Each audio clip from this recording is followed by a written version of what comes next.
Hey everybody, welcome to this episode of the Disc Golf Answer Man, a disc golf audio podcast brought to you by Dynamic Discs, where we want to help you become a better disc golfer.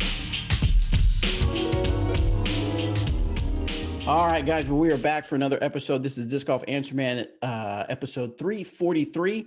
Good to have Eric McCabe back with us for sure.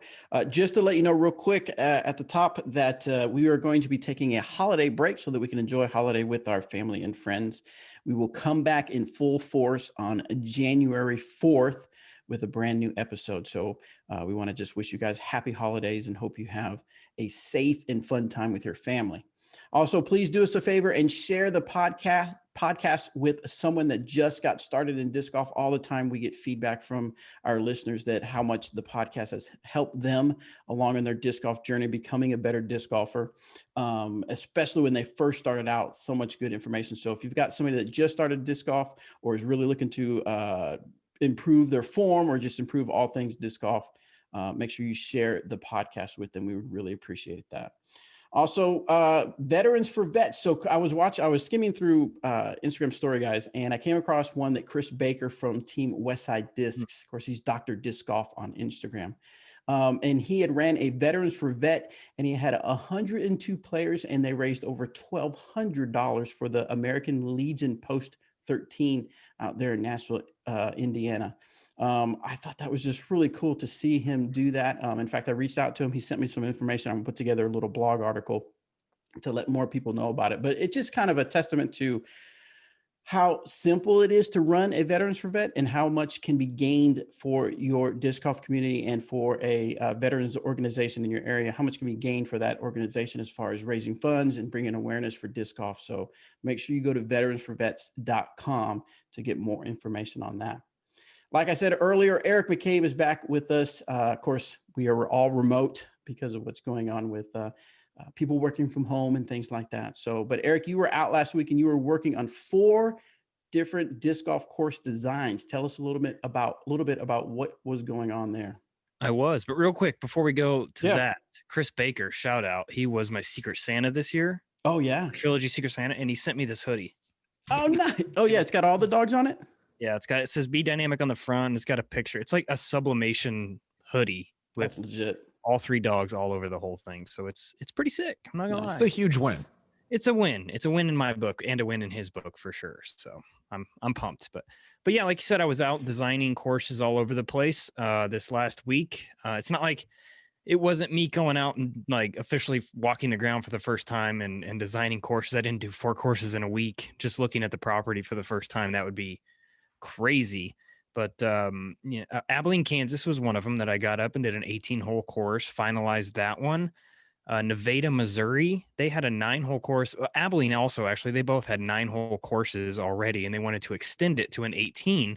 Oh wow. And if they needed to move any of the original 9, we could have done that, which we ended up doing on both of them because it just made sense for the flow to kind of just redesign everything. So those 2 courses, and then where were the other 2? Andover, Kansas was the other one down by Wichita. Fun little course down there. I've been working on that one for quite some time. And then Wendy Rusco's alma mater down in, well, I don't know if she graduated. Yeah, I think she graduated from there, Northeastern University down in Oklahoma. Mm-hmm. That's where I was on Friday. I drove all the way down there for a little 9-hole course on the campus, and man, driving into that place, I'm like, this is going to be amazing. The property out here, there's like rolling hills, there's little creeks and rivers, trees. And then the land that they gave me was just like a very small little corner on the campus, but still a great course. Still, there's not a lot of disc golf in that area. So it's going to be great all those college kids that are on campus are going to just enjoy the heck out of that course. So that's kind of where I've been the last week. It's been crazy. And of course, being the end of the year, finalizing contracts with players and talking to new players and old players and all that fun stuff. So it's been busy. It's been very, very busy. Nice. Well, it's no secret that we love to have Eric McCabe design courses. So if you guys are considering stuff for 2021 as far as designing a course, or if you need some help redesigning a course, make sure you reach out to Eric McCabe. When is that course at NSU going up? They are, it's going to be a springtime official opening sometime in like May probably is when it'll all be finalized. Nice. I have 2 nephews that go there that's on the Really? wrestling team. Yeah.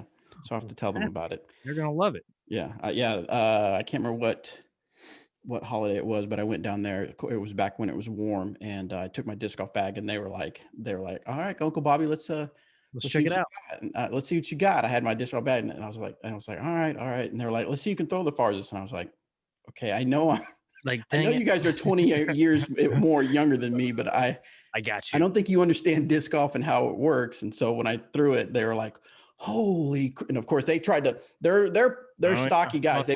They played football, soccer, and wrestling. So they're pretty athletic, and they were like muscling it and throwing it way up in the air. And I was like, "Yeah, see, That's right. I'm the guy." So Yeah. I'm the guy. I'm I the want guy. that.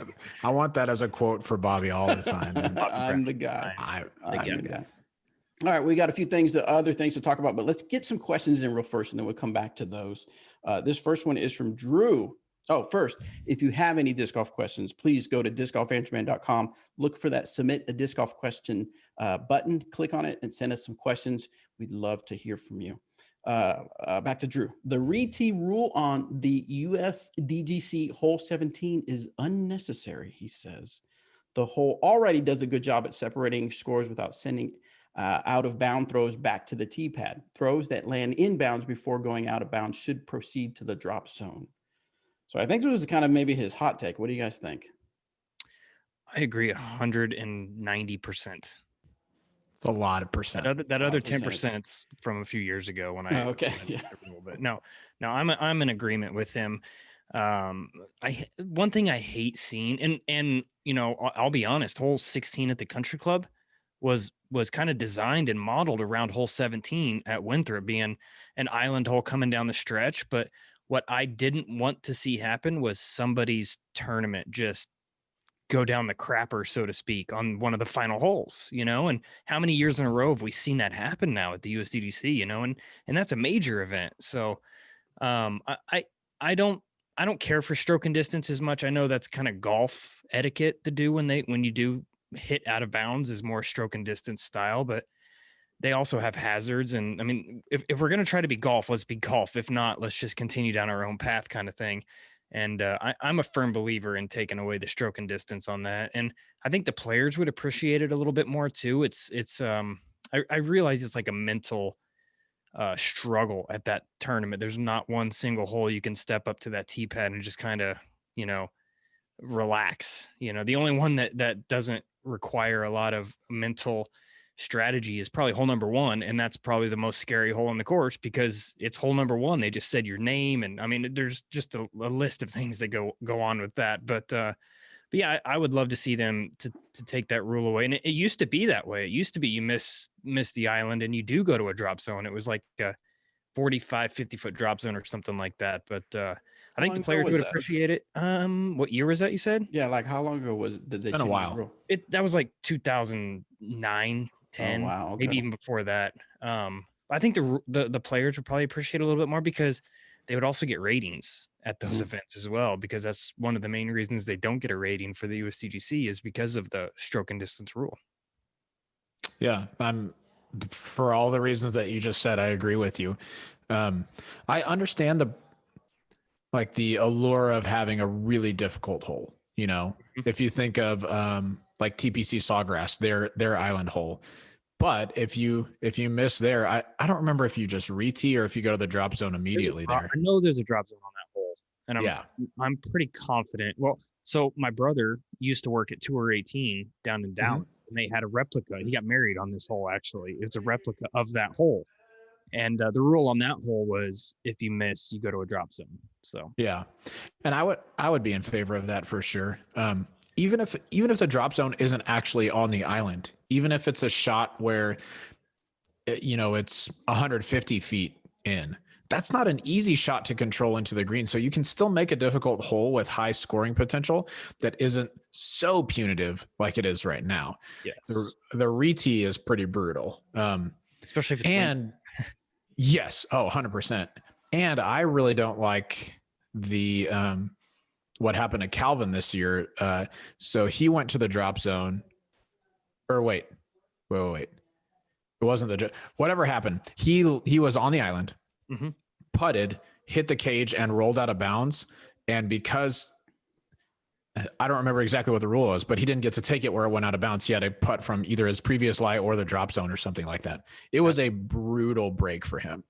And I think once you've gotten onto the island, it should just be normal OB rules. You just, if you putt and it goes out of bounds over the hay bales, which there's a good chance of it, just landing on the island, you've completed the hard part. Yeah. But like you're not guaranteed a birdie or anything.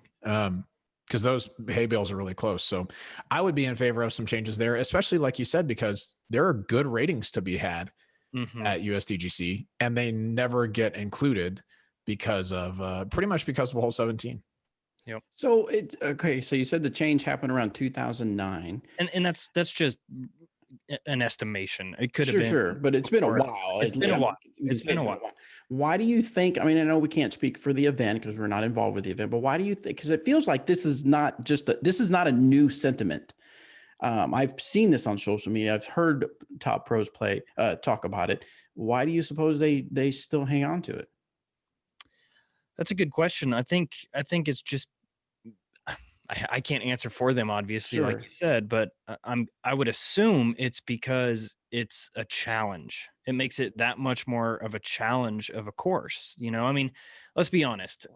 People are probably going to hate this that I'm saying this, but Winthrop is not that great of a piece of property, right? For a disc golf course, the ropes is what makes that course. That's what makes everything about that course, the difficulty, anything you want to say.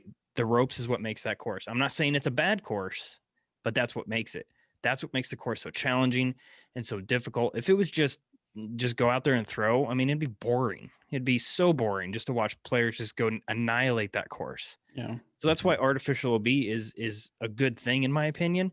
And I think that they continue to kind of go down that road because of tradition. You know, it kind of stands out as an event in our sport that no one else is really doing anything like that. You know, with the stroke and distance, with these, you know, for years and years and years, USDGC was always that tournament that would try new rules, like the bunker rule.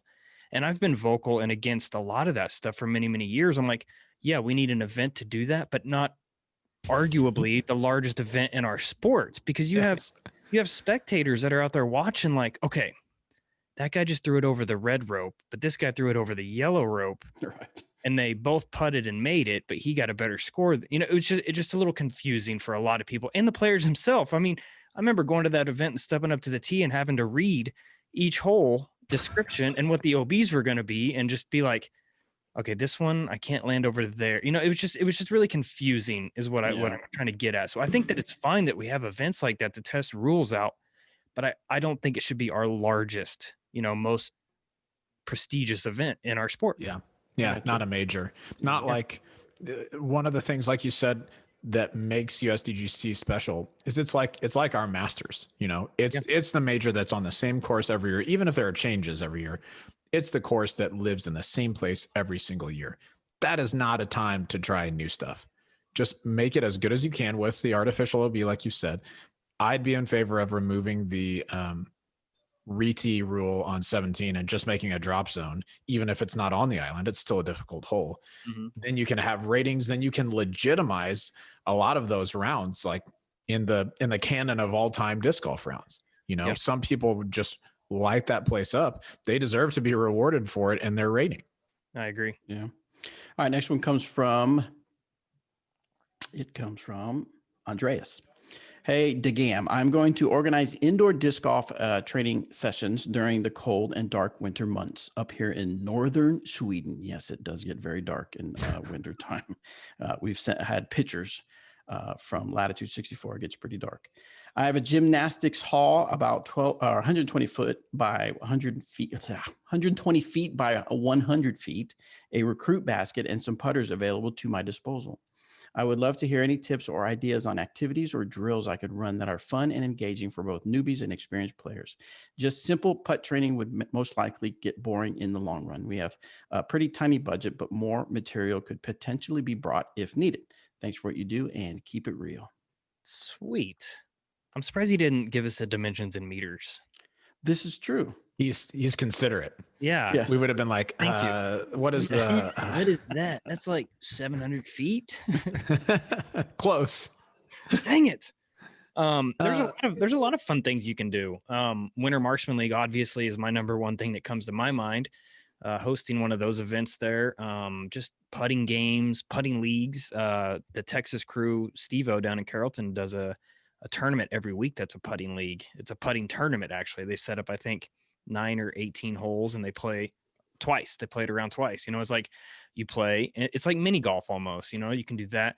One of the most fun games I've ever played when you're just trying to have fun. It kind of helps working on techniques and the mental side of putting, but is knockout for disc golf. It is so much freaking fun. And if you don't know what it is, it's pretty easy to Google what knockout is for basketball. It's where you stand at the free throw line and there's 2 balls. Here you would stand about, I think probably circle 1 would make the most sense to stand about circle 1 edge. And you have a line of people all in one row, and the person in the front has a putter. And as soon as they putt, the person behind them can putt too. And if the second person in line makes their putt before the first person does, they're out, right? So as soon as the first person putts, the second person can putt.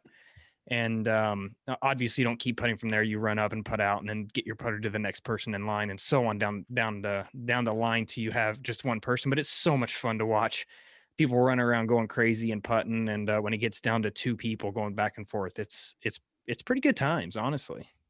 Yeah, for sure.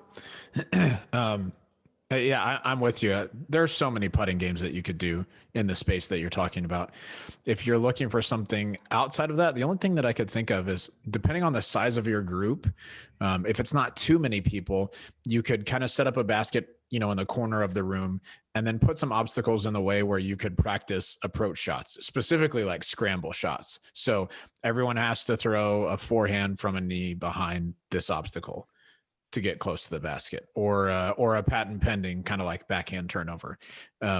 Otherwise, I think the space that you have is going to best lend itself to putting contests. No doubt about it. Eric, when you mentioned knockout, I was hoping you'd say it was the putting game where if you miss a putt, you get hit and you try not to get knocked out. I thought it was Sting pong. Yes. I mean, that's only when Mike Tyson is involved. there. Okay. Yeah, Mike Tyson. Oh, that's you're thinking of the putting game where they bite your ear. Oh, miss the putt. Yes. So, if you miss, Evander. Yeah. Evander, that's right. Evander shows up and he's like, all right, I got to get bid again. Here we go. All right. Next question is from Trevor. Originally, there was a larger run of team discs. For example, the Devin Owens Optic X River. Dustin Keegan had the hybrid verdict. When is DD or Trilogy going to do a wider run of special discs again? I bought many of them and still bag them today. Thanks for everything you do. I know that part of the reason we don't have a lot of newer special stuff is because of a tremendous growth of disc golf, and we get a lot of people that we understand we don't have a lot of stock of normal stuff. And so there's been a transition in the production of what we've been doing. And if you've noticed, we haven't had any new releases like we normally did, where we had a bunch of new stuff. Is there more to it than just that, you guys? A reason we don't have something like that? Yeah.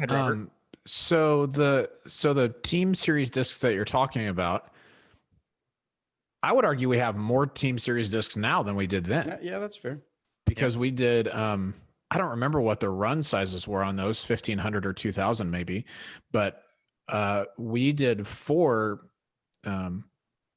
releases of different team series discs this year, all of 1,500 or 2,000 discs each. I think I can't really remember the exact numbers off the top of my head, but it was around 12 to 1,500 each. Each run. But a lot, that's a lot throughout the entire year. So maybe you just didn't catch them when they came out. But yeah. I mean, there was a regular Opto X one or a Lucid X. There was a Glimmer one. There was a Chameleon one. And then the last one was a Glimmer Moonshine. And if you see over Eric's right shoulder, you can see each of the EMAC Trues for this year. Yep. With the one farthest to his right being the last one. Yep. The one where he looks like a zombie or Yeah, whatever it is. So, I mean, I would say just keep your eyes on the website. As far as I understand, we don't intend to do fewer Team Series discs. I mean, Not I at think all. we're going to do, I think we're going to do more, actually. kick it up. We're going to do a little Kick it up a more. notch. And we're going to do some fun things with our team this next year, with our tour team at least, and offer possibly a couple other molds that are available on the website that people can purchase all year long. So that's going to be pretty exciting. There's a lot of things in the works for the 2021 season. And, you know, honestly, we do have the, what is it called? Not the Rush program, but the other one that you can custom order your own whatever you want. Really, it's not custom Rush though. It's Custom Rush is right. Yeah. Is it custom Run? Because No, I'm not custom talking run. about You're right. Rush. Yeah, custom there's Rush and the is Run. when you of get like something done quick. Custom there's Kansas. Run is you can get your Oh, that's own. the band. You can get your own Hybrid X trespasses made if Yes. you wanted. You know, you just got to order a certain amount of them. So that's something to think about too for the future. Yeah. So that last Good call. team series was a zombie theme. I just thought that was a selfie before you had your coffee. It was Okay. all of us. all what, 6 of us. Right. No, Right. Yeah. Hey, more than before you have Paige. your coffee, take a selfie and send us a picture. Paige Shue always puts on a radioactive gas mask before Yes. her coffee. Have you smelt her coffee? That's fair. It's nasty. I have not. Anyway. All right, guys. So earlier this year, we started a program called the Dynamic Discs Squad, and we've had a lot of people that have had a lot of fun with it. So, Robert, tell us a little bit more about what it is and what is going on with that right now. What it is? Sure. What it is. If you haven't joined the squad yet, I'm gonna be honest with you, you're missing out. So we started the Dynamic Disc Squad with the idea that we would love to see more pictures from you guys, more content from you that we could use on the website. And at the same time, we want to reward our customers who do that by offering incentives for the things that you do. So we created all these challenges, right? Post a picture of your favorite disc on Instagram. Share with us a picture of your favorite Team Series disc and tell us why. You name it, we've probably made a task for it at this point. And over 5,000 of you have joined, which is crazy. We're really stoked to see such a big group be a part of the squad. But one of the reasons I bring it up is because I get questions all the time, especially in social media messages, of people who are asking if we have active discount codes. And we rarely have active discount codes. It's not often that we offer discounts on much. However, if you join the squad and go through some of the levels and complete some challenges, you can get to where you can refer your friends with a discount, and then you can earn a discount yourself as well as a free disc once you get to certain levels. And so if that's what you're looking for, and you're especially during the holiday season looking for a discount, that's the way to do it. And honestly, it's kind of the only way to do it right now. So if you go to dynamicdiscs.com/squad, you can join there and see just how easy it is to earn those points and get rewarded. Excellent. All right. Well, I hope you guys have been enjoying Anthony's disc review. We have up next, he's going to talk about the Dynamic Discs Judge.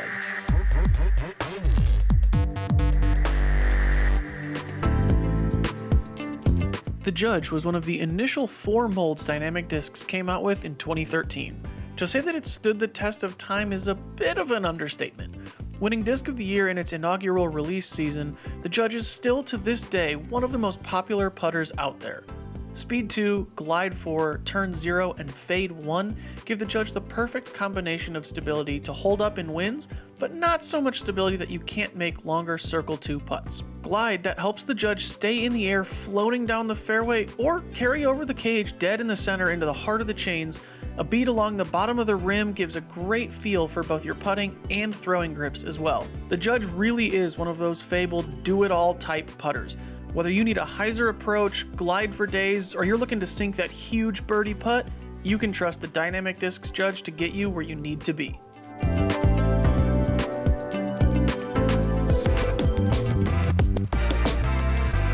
All right, good stuff from Anthony. Thank you so much for doing that, Anthony. Let's see. Next up, we have a question from Austin. He wants to know, what are the pros and cons of slightly curling your index finger under the rim of your putter? The index finger under the rim. I actually do this. I do this. Yeah. What is the pro of it? The pro of it For Well, me, you're the it's pro in it. He wants to know pro of it. oh, whoa, all I'm right. not sure. Okay, go ahead. For He's the me, pro holding it. What is the pro of actually doing it? son of a. Well, for me, I think it's That the changes everything. last part of my body, I guess you would say, that it touches, and and I feel like it's a nice smooth area, and I don't have to ever worry about it catching a finger. If you have it, I don't know. I've seen people putt with their finger like all the way on top of the rim, and to me, that just I can never get a smooth stroke, and I'd always miss left. And when I have it curled, I feel like it's just more of a rounded edge, I guess, that it's kind of coming off of, and I can guide that a little bit more and pop it and have a little bit more of a follow through towards the basket.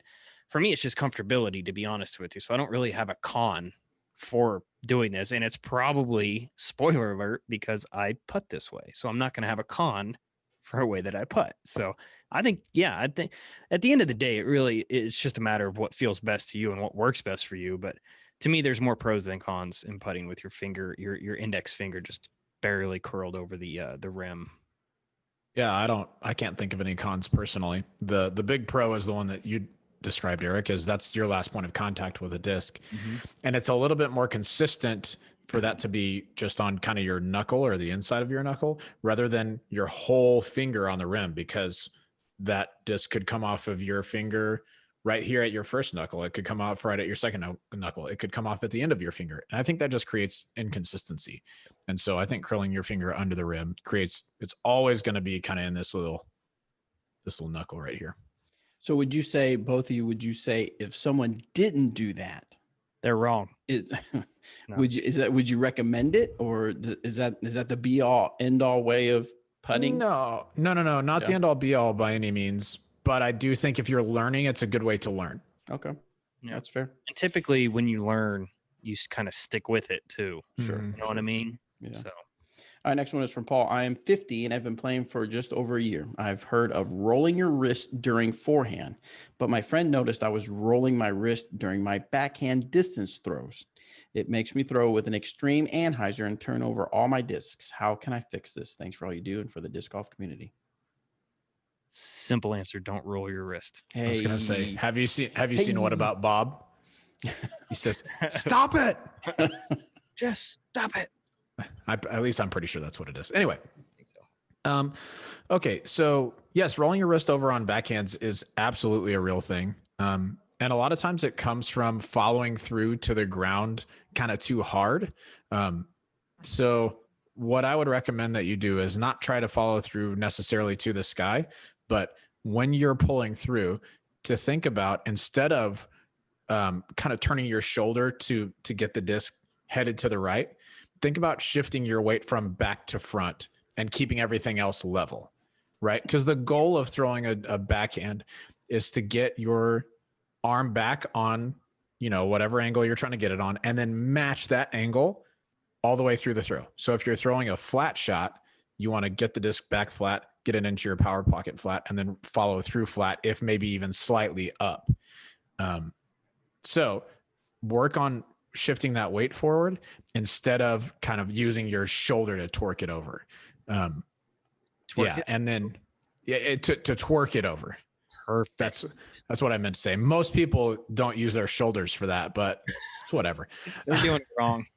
Yeah. All the ladies in the club are doing it wrong. You can tell I've been to lots of clubs. All those ladies on TikTok are doing it so wrong. Yeah, that's correct. There's a lot that goes wrong on TikTok. You're not wrong about it. That's fair. But yeah, just making sure that those angles align with one another, that's going to help prevent you turning over the disc so strongly. And you might even work on just letting it go on an extreme hyzer angle, not to keep throwing the way that you are so that gets it to flat, but overcorrect.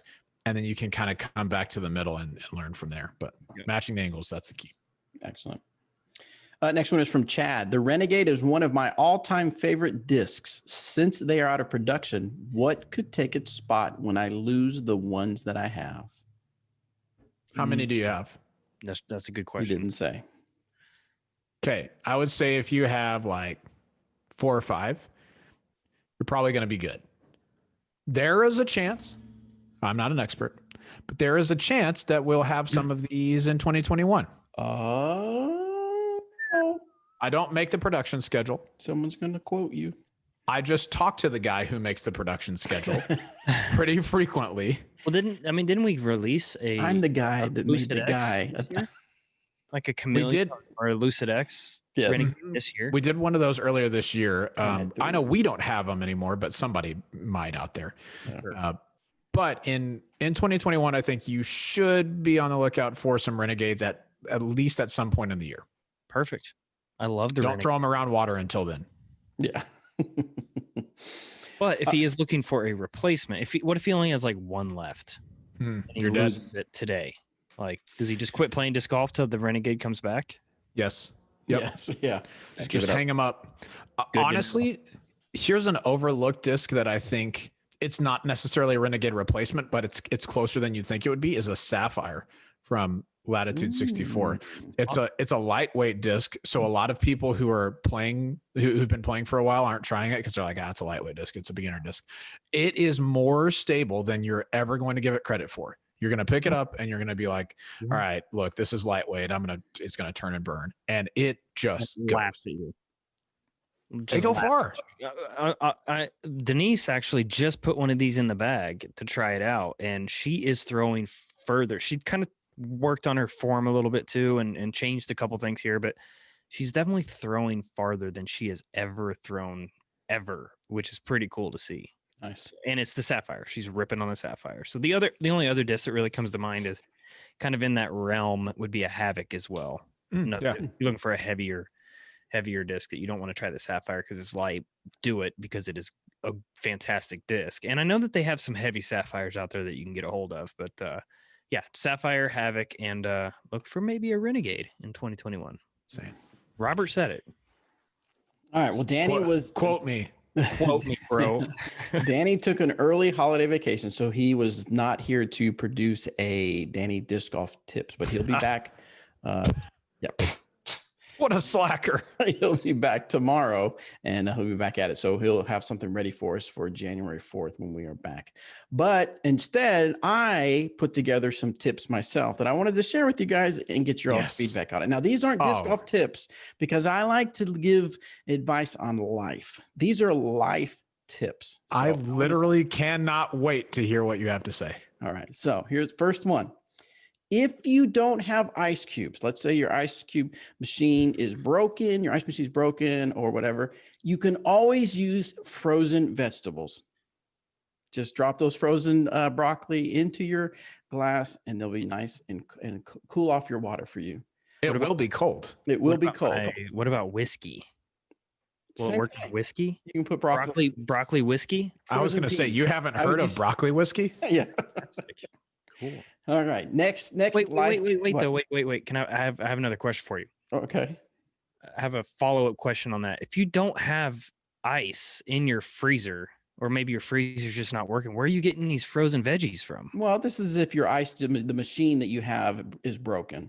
Oh, okay. Yeah, so but still the have freezer the is fine. The freezer is fine. still It's just the works, machine is broken. So you wouldn't just buy those little plastic things and fill them with water and put them in there? Not when you got the frozen vegetables. Who uses it? We buy the vegetables thinking we're going to be healthy, but then whoever really cooks them? I really like peas, and I know there's some in the freezer. I'll try that next time. You try that and get back to me.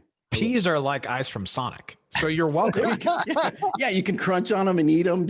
Oh, perfect. Right out of the water. That's perfect. Perfect. All right, next life tip. If you can't afford those virtual reality headsets, we're all trying to save money. Simply close your eyes and imagine everything and anything you want. Wow. Good tip. I thought you were going a different way with that one too. I thought you were just going to say, just put on some old glasses and just walk around outside. It's the new virtual reality. It's called reality. Right. It's called reality. That's a gold mine right there. You'll love it. Next one. You'll feel the crisp air as if it was actual crisp air. Yeah. Reach out and touch a tree and it'll feel just like a tree. Wow. You'll be shocked. All right. If you are too lazy to clean out your cups, then simply cut the top off a bell pepper and you have an instant cup. Oh, wow. Nice. And additional flavoring. Yes. Edible. And if you got cups. it out of the freezer, it's like one of those beer mugs that are frozen for you. Frosted mugs. Oh my Yeah. goodness. That's fantastic. Dude, I'm so glad you didn't tell us these ahead of time. Yep. This is great. Okay, last one. Okay, there's more. But good. Yeah, let's keep it going. Last one. If you are ever like in a hurry or you're just the kind of person that typically parks illegally, just put your windshield wipers up and the cops will have no place to put the ticket. They'll simply just move on. Wow, where does this go? It would just fly off. Yeah. It's windy. Right. So those pro are tip. life tips from Bobby. You're Yes. welcome. Can we make that a recurring segment, please? You're welcome. Yes. Yes, we can make it a recurring subject. All right, let's get back to the questions. I couldn't keep a straight face on somebody. Oh my goodness. That's well played, Bobby. Being in the office by yourself has done something to your psyche. Yes. No one to talk to. My mind begins to wander. All right, let's see. This is from Haas. Greetings, Eric Caldraco McCabe, Robert Edward Snow McCall, and Bobby Tyrion Lannister. Apparently, he's a Game of Thrones fan. These games Feels like you got the short end of the stick there, I Bobby. know. Yeah, honest. literally. I've Pun not intended. Pun totally intended. No. He intended said- or not intended. Not intended by me, at least. Yeah. Okay. Of course, did you ever watch Game of Thrones, Eric? I don't think you ever got into it. we never Robert had started, but HBO didn't or finish it. anything. Now we have HBO Yeah. Go or Now or whatever that one is because of all those movies that are coming out soon. So we're considering binge watching. some Game of It'd be a good one to binge watch. Yeah, I think we're into the third season or something. I don't remember. All right, so he says, as Game of Thrones foretold, winter is coming. As we seek shelter from the cold and we start to focus on our putting, insert Marksman League plug here. Yes, Winter Marksman League, dynamicdisc.com/WML. So I got myself a basket and some room to set up a basket in my basement. I have set up lines on the ground every 3 feet back to 33 feet. I will throw 2 discs from each point starting from 15 feet back to 33 feet. So I'm going to focus this winter in honing in my putting form. I have a tendency to switch my putting style frequently. I currently have a spin putt that I throw flat, and I am about 80% in circle 1. Inside, no win in my choice of jams playing. So here the question that I implore you to answer. Oh, yeah, implores. Besides throwing a warden and you will never miss a putt, or besides throw a warden, you'll never miss a putt. Is it best to try to work on a form that you know gets good results until it feels natural, or work on a putt that feels natural until it is reliable? Ooh, interesting. You said keep it real. Keep it who? Real. That's in the whole medieval Game of Thrones. Yeah. Okay. Spoiler alert. Gosh. Yeah, he hasn't even watched it yet. Oh, you didn't know it was in the actually, it's not really technically it's more fantasy medieval time. Medieval times. All right, so here's some advice. Okay. One, you had it right with a warden, so just stick with that. That's gonna get you started. But to answer your question on whether you should pick a putting style that you know gets results but maybe doesn't feel natural to you, or feels natural to you but you're not sure gets results, I would err on the side of picking something that feels natural to you, because you're going to want to practice more if putting feels comfortable to you. And practice putting is arguably the most important thing you can do to lower your scores. So the more likely you are to be able to do, or to be willing to do that, that's the choice that I would make. So what it came down to for me, I've tried a straight pitch putt. I mean, super up and down, little spin on the disc. And it worked fine for a while. And the reason I did that was exactly like you said. It was because I knew that would kind of keep me from 3-putting. And it did. It was fine, but I just didn't make as many putts as I wanted to. And so I switched to kind of the hybrid style of putt that I have now. One, because I wanted to make more putts, especially longer ones. But 2, it felt the most comfortable to me. And because of that, I was willing to practice it a lot more. So as long as you're not talking about a putt that looks like, was it Ron Russell, Eric, who used to get up to the basket, like shoulders totally turned to the side and straight throw? Ron Russell and Brad Hammock did it as well. That's right. Yeah, that's right. When he did Yep. So that putting style works for those guys. I would not recommend it for you or anybody, just because it's so wrist reliant. Like, you have to have a 100% perfect wrist in order to make that work. Mhm. So if you're turning to the side and throwing the disc, I would recommend not doing that. Almost any other putting style, if it feels comfortable to you and you actually can make putts doing it, practice that until you can do it more consistently. That's what I would do. I agree with you. I think the repetition side of being more comfortable makes a lot more sense than you never want to stand over a putt that you absolutely have to make and just feel awkward about it. You want to be comfortable. As soon as you're comfortable in your stroke, your throwing, your form, your putting, whatever it is, that's when you're going to start making putts and seeing scores drop, honestly. And definitely, if you have all winter long to kind of work on things, definitely work on what feels right. I mean, you'll get results the more hours and repetition you put in. So stick to that game plan is my opinion of what I would do. Definitely. And I remember there a while ago, this was probably 10 or maybe a little over 10 years ago, but pitch putting was the preferred putt. It was. Everyone on the top level did it with just a few exceptions. And it was even one got of to the exceptions. right. And I'm about to get to that. It even got to the point where I remember some of the top guys said no one who doesn't pitch putt will ever win a world championship because of the statistical consistency with, even if you miss, you're usually not going to three putt. Mhm. Well, Eric is a big exception to that. Obviously because he won a world title, but Eric has spin putted since forever. And if I was telling a new person, hey, you should start putting this way, I probably wouldn't say you need to spin putt just the way that Eric does. But because it was comfortable to him and that's what he learned with, he became so accurate with it that it didn't matter if he missed by 20 feet. 20 footers felt like nothing. So that's still that way. He can run it from anywhere and be confident in that, because that's the form that felt most confident when he was putting it. Exactly. And it's the confidence thing. It's having Yes. the confidence to make the comeback, or if you need to, but spoiler, you won't have to make very many if you're confident in your putt. Exactly. Because a lot of times you're going to draw metal on something like that. Even if you don't make it, it's going to be a little drop in. But I like giving yourself a chance to make putts, even if it means you're going to have a little farther comeback. Because if you don't, then you're just not going to score quite as well. You don't have as high of a potential ceiling if you don't, give it a shot. Exactly. All right. So back in October, we were working with Elliot Zetis, who was the winner of the 2020 U.S. Amateur Match Play Championships. He won 18 veteran baskets and he won 18 veteran baskets as part of, and of course, Discs for Life asterisks $6,000 value, right? $6,000? No. I don't remember what. It's a lot. It's a bunch of discs. He gets a bunch More of than discs you for- can spend in a year. Yeah, quite or a few, should yeah. spend in a year. Let me rephrase. Anyway, he wanted to give away the 18 veteran baskets.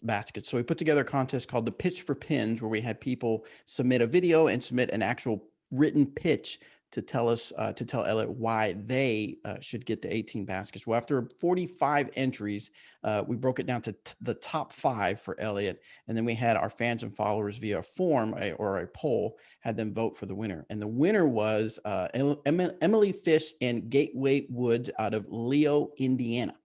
So we had Robert reach out to them to get their reaction and get some of their thoughts on the baskets that were going in their area. So let's take a look at those or that. Can I talk? Is it okay if I just stop and talk? I can't even freaking talk. No, yeah, you can. It's You just like that? Take your time. Give me permission? Okay, thank you. Yes. Anyway, here's Robert's interview.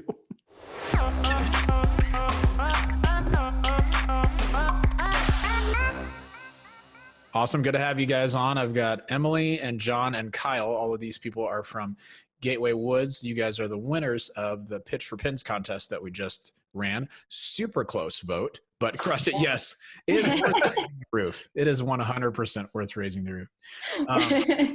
Well, congratulations to you guys. We just wanted to spend a couple minutes just talking about what you guys do and kind of what plans you have for the course. So if you're watching this and you haven't watched the Pitch for Pins video that Gateway Woods put together, it was fantastic. But yeah, why don't you guys just tell me a little bit about what you do there? Yeah, I guess I can take this one. You want to know what Gateway does or Yeah. what I did? Okay. So Gateway Woods is a residential treatment facility, and that's just a lot of fancy words for, we take teenagers who are involved in the juvenile justice system, and we get them counseling, we get them in a stable environment to get them just the help that they need to get back on their feet. And they might spend anywhere between, I don't know, 6-9 months in our program before they either go back home, they might go back in, or they might go into independent living depending on their age, or they might go into another program somewhere. So we help them with that, and that's just one program that we have. We also do foster care and adoption and some other social and family services. Awesome. That's fantastic. And Emily, what do you do at Gateway Woods? So I'm the communications administrative assistant. John and I kind of tag team on some of the social media management. I handle a lot of the publications that we send out, collecting articles that will go out in our publications, and do a lot of stuff with our board of directors and such. Nice. Okay. So whose idea was the vision for getting a submission put in for the Pitch for Pins contest? So that was sort of that was sort of a tag team effort. Actually, it was one of our other house parents, Phil Gerber, that saw the contest online, and we'd all started playing disc golf around campus for a while. Back whenever, I think it was maybe in August or so. Whenever campus got shut down before that, but we were all of our normal events, like our Monday night, Tuesday night, Wednesday night events, got shut down because of COVID. And so as a house parent, all my residents were like, hey, what are we doing tonight? And so that started getting old. And so we're like, well, we got to find something to do. So we made a disc golf course on campus. Like, yeah, we're just hitting trees and stuff and signs and things.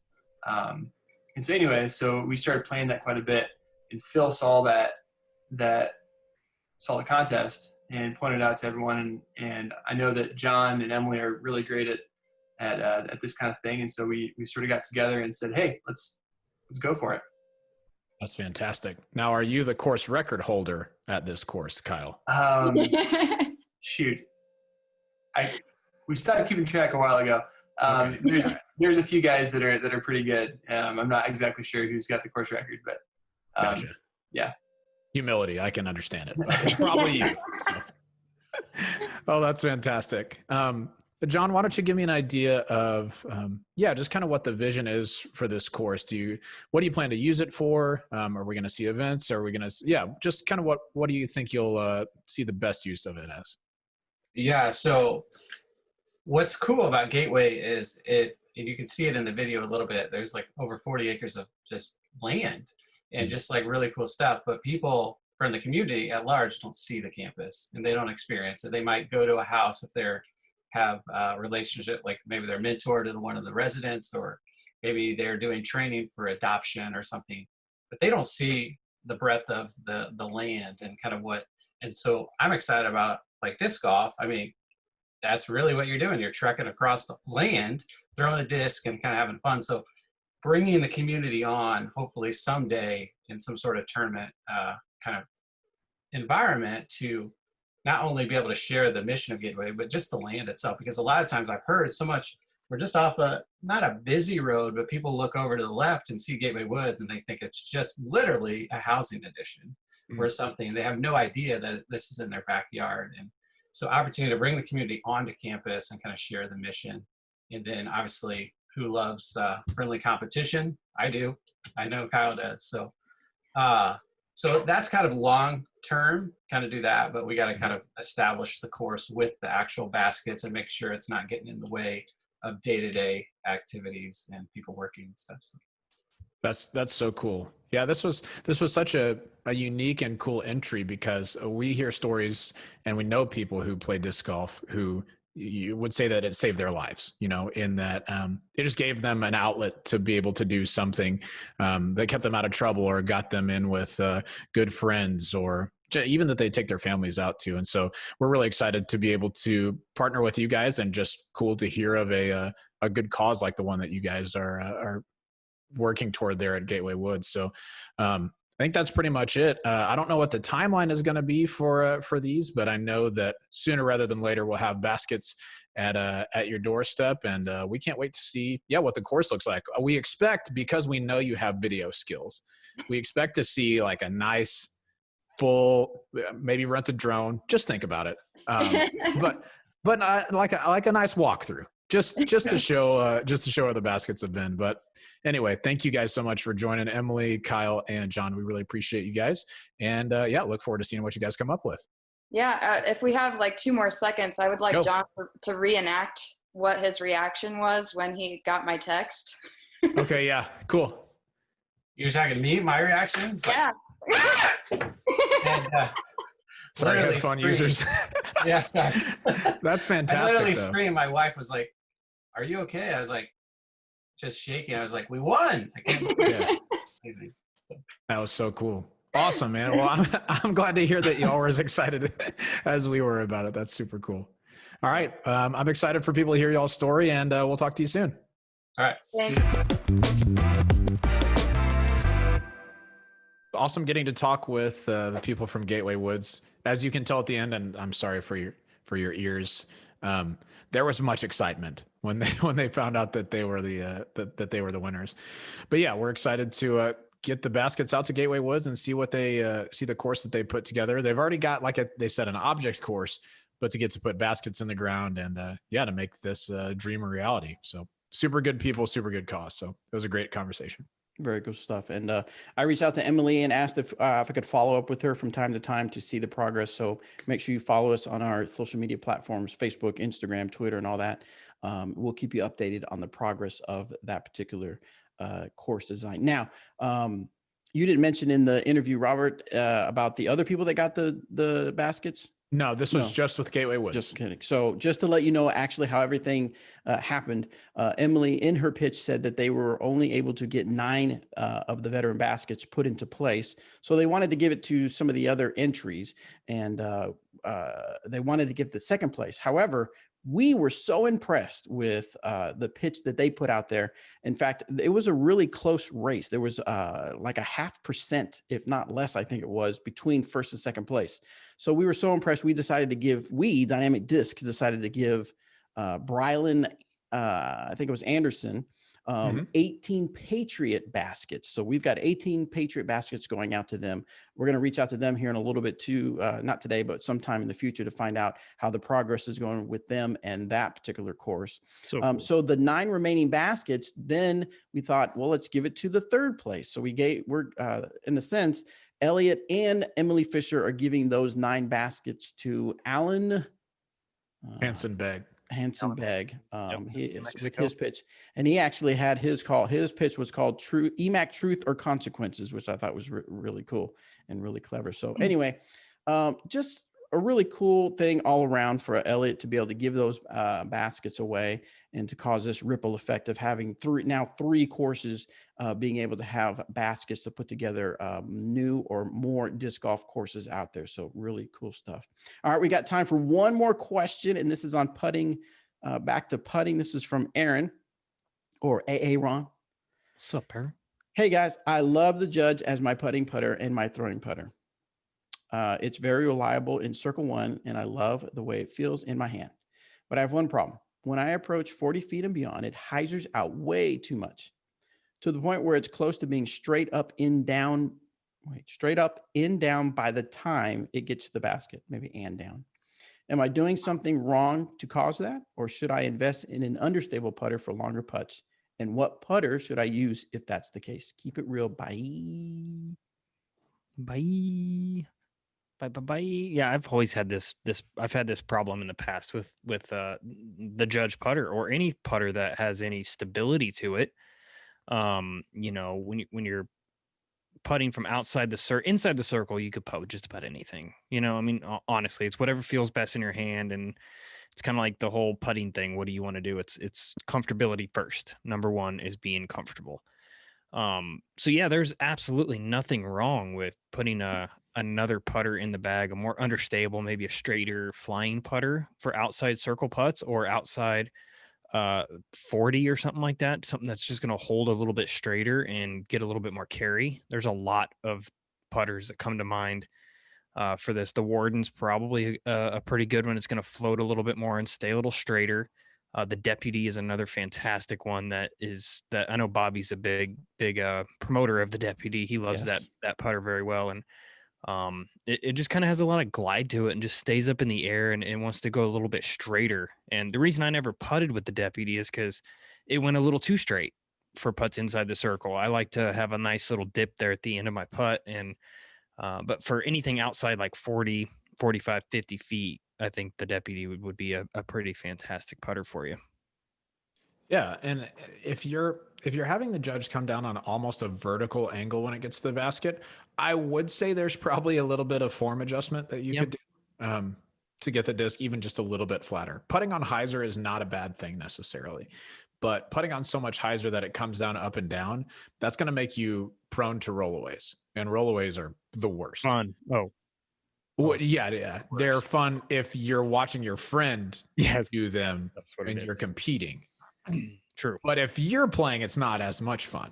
That's true. So I would do, look at your form and see, are you letting the disc go flat and it's turning all the way to spike hyzer? I bet not. So for those longer putts, you might look at one of two things. One, flattening the disc out or even starting it on a little bit of anhyzer so that it can work back toward the basket, or not giving it probably so much height and taking a little bit more direct line at it. Those are a couple things I would try out. Yeah. Nice. All right, guys. Well, that's all the time we have for this episode. Again, as a reminder, please do us a favor and share the podcast with someone that's just starting out or is looking to improve their form. We really appreciate it. Also, we are going to be taking a holiday break. So for the next few weeks. 2 weeks. Yeah, 2 weeks. We won't be here. We'll see you back January 4th. And I will leave you with one last life tip. Yes, please. Right. Thank you. If you are a tennis player and you have those tennis cans, right? If you need to store more than just 3 balls, just cut them in half and you'll have much more room. You can store at least 2 more tennis balls in there. Wait, wow. What? Cut them in half. That'll save. Yeah, cut the tennis balls in half and then you put them inside and then. So I thought you meant cut the tube in half. No, cut the tennis balls in half and you'll have room for at least 2 more tennis balls. You could hold 6 tennis balls if you cut the tube in half and then just laid it open. There you go. So welcome. There you go. All right. So don't forget those life tips from Bobby, and we'll see you guys on January 4th. Have a great holiday season. Thank you guys so much for being listeners and watchers of the Disc Golf Audio Podcast.